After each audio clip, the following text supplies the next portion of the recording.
Quiz da Previdência. Realização Maria Fernanda Mascaro, Advocacia. Doutora Fernanda, boa tarde, tudo bem? Boa tarde, Solange, boa tarde a todos. Hoje nós vamos falar de maternidade, né? Eu falo que os filhos precisam tanto da mãe, né? Nesse momento aí. E hoje a doutora tem aí algo pra gente, né? Hoje nós Quando que os filhos não precisam da mãe, Solange? Só nesse momento? Quando tá mãe, criança, quando tá adolescente, quando tá pra casar, depois que casa. Ser mãe é sofrer no paraíso, sim, até o fim da vida. Mas vale a pena, né? Vale a pena. A gente sofreria tudo de novo por eles, não é verdade? É muito bom.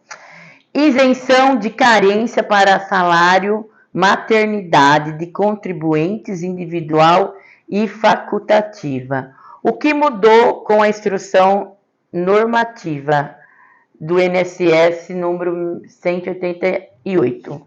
Então, se todos que estão nos ouvindo, nos assistindo, acompanhando nós com frequência, o ano passado, esse não me recordo, nós falamos de uma decisão do STF que reconheceu esse direito da isenção de carência para o salário e maternidade para esses tipos de seguradas. Por quê? Com essa decisão do STF, com efeito vinculante, todas as trabalhadoras, inclusive todas as seguradas, inclusive as trabalhadoras em CLT ou autônomas ou a dona de casa, começaram a ter valer o seu direito de ter o salário maternidade sem a exigência prévia de ter as 10 contribuições anteriores ao parto, que a lei exigia isso, tá? Por quê? As trabalhadoras de CLT poderiam ter o registro em carteira de trabalho no 8º mês de gravidez, que elas teriam direito ao salário maternidade. E por que a autônoma e a facultativa não poderiam pagar antes e não ter esse benefício? Porque essa diferença entre as seguradas.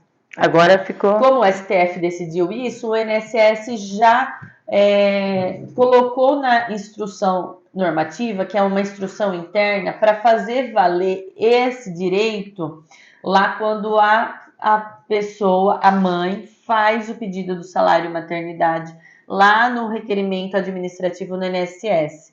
Então, elas não precisam mais cumprir a carência mínima de 10 contribuições mensais para ter direito ao salário maternidade. Eu lembro quando nós falamos dessa decisão do STF, o que choveu de mensagem para nós, falando assim: doutora, isso é mentira, porque eu entrei lá no INSS e pedi meu salário maternidade ontem e o INSS negou. O INSS ainda estava negando porque isso era uma decisão judicial. Enquanto o INSS não criou essa instrução normativa, isso não estava valendo como lei. Agora está. Agora está. Então, todas as mamães que estão me ouvindo, pode ir lá refazer o seu requerimento de salário maternidade no INSS, que vai ter o salário maternidade concedido. O que é considerado contribuinte individual e facultativa? A contribuinte individual é a pessoa que trabalha por conta própria. Nem uma cabeleireira que paga o carnê. Ela vai ter direito também. Todas essas pessoas que trabalham por conta própria, como as autônomas, essas profissionais liberais, ou as microempresárias, microempreendedoras. Então, todas essas que fazem a contribuição através do carnezinho GPS ou através de pagamento da MEI, têm direito agora a isso. E as contribuintes facultativas, elas também recolhem o carnê. A facultativa é aquela pessoa que não exerce atividade remunerada, como, por exemplo, a dona de casa, e aí, a dona de casa? A estudante, mas contribui para o INSS.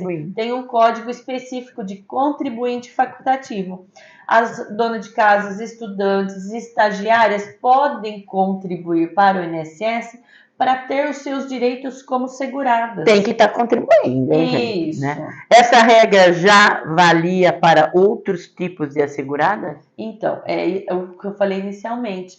já valia. O STF só tirou essa desigualdade entre as seguradas.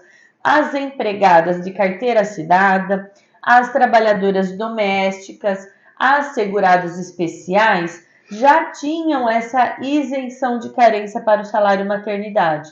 Por que fazer diferença para todos os tipos de seguradas? O STF veio e tirou essa desigualdade que existia. Agora, todas as seguradas de qualquer categoria que estejam contribuindo têm o mesmo direito. Essa mudança vale a partir de quando? Então, essa dispensa de carência, na verdade, estava valendo desde que o STF decidiu, mas você tinha que entrar com o processo judicial para ganhar o salário maternidade. Mas essa dispensa de carência, você fazendo o requerimento direto lá no INSS, está valendo desde que essa instrução normativa número 188 foi publicada no dia 8 de julho de 2025. Tá. O que o salário maternidade o que o salário maternidade é e quem tem direito a ele? É um benefício pago pelo INSS para a gestante, né, após o parto, ou em casos de adoção ou guarda judicial para fins de adoção, e também em casos do aborto espontâneo previsto em lei. Tem determinado mês de gravidez? Tem, assim, em casos de risco à vida ou estupro, né, dependendo do tempo de gravidez, que às vezes a justiça demora para autorizar. O aborto espontâneo é quando acontece já a partir de 6 meses, né, de gravidez. Mas o estupro, às vezes, precisa dessa autorização judicial. Então, nesses casos, é autorizado também pagar o salário maternidade, mas principalmente após o parto ou em caso de adoção ou guarda judicial. Mas todos os casos têm duração do benefício de 120 dias. Como é feito o pagamento do salário maternidade? Então, essa diferença ainda continua valendo. Para quem é empregada de carteira assinada, o pagamento é feito diretamente pela empresa e depois a empresa tem o reembolso pelo INSS. Mas para 6 meses, 4 ou 4 meses. 4 meses. É só para as empresas cidadãs que têm essa duração de 6 meses. Mas para quem é contribuinte individual ou facultativa, que paga o carnezinho por conta própria, você tem que fazer o pedido do salário maternidade diretamente lá no INSS. Como solicita esse benefício? Essa solicitação é feita direto lá no site do Meu INSS, lá para aqueles que não estão numa empresa, né? Lá no aplicativo Meu INSS, você entra lá, anexa os seus documentos de identidade, a certidão de nascimento da criança, ou o termo de guarda, de adoção, ou a comprovação do aborto ou do estupro, que daí foi possível fazer esse aborto, né? E aí você consegue fazer o benefício. Na empresa, você apresenta essa documentação e a certidão de nascimento, esses mesmos documentos, e a empresa se encarrega de dar sequência nisso. A segurada precisa apresentar documentos médicos? Assim, o documento médico para o parto, adoção ou guarda, é necessário apresentar a certidão de nascimento, como eu falei. O termo de guarda, o termo de adoção, né, a certidão de nascimento dessa criança que existe. Agora, em caso do aborto legal, é exigido atestado médico com essa justificativa. E para terminar, doutora, essa mudança é definitiva ou ainda pode ser revista? Eu falo que no Brasil nada é definitivo. Nada é definitivo, é isso mesmo. Isso das pessoas, todo mundo pergunta toda hora. E eu falei assim, eu vou pôr como pergunta para esclarecer para todo mundo que nada é definitivo. É definitivo. Mas assim, como a alteração foi feita numa instrução normativa, tem validade enquanto estiver em vigor. Né? As regras do jogo podem mudar a qualquer tempo, mas assim, hoje é assim. Hoje é assim. Você já pode ir lá. Desde o dia 8 de julho, você vai lá, entra, pede. Se mudar, a lei mudar, continua nos assistindo que a gente vai comunicar mudando. Porque a doutora Fernanda não dá nem tempo de sair a lei, ela já está com ela na mão. Isso aí. Acompanha aqui com a gente que a gente vai informando. Mas está valendo, isso não tem prazo de validade. Doutora, muito obrigada pelas informações. Eu falo assim que quando eu mando, né, eu tenho lista de transmissão, eu mando as nossas dicas para as pessoas gostam muito, né?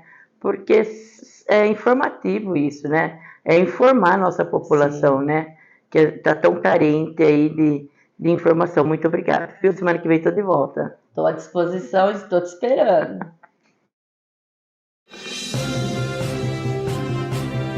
Quiz da Previdência. Realização Maria Fernanda Mascaro, Advocacia.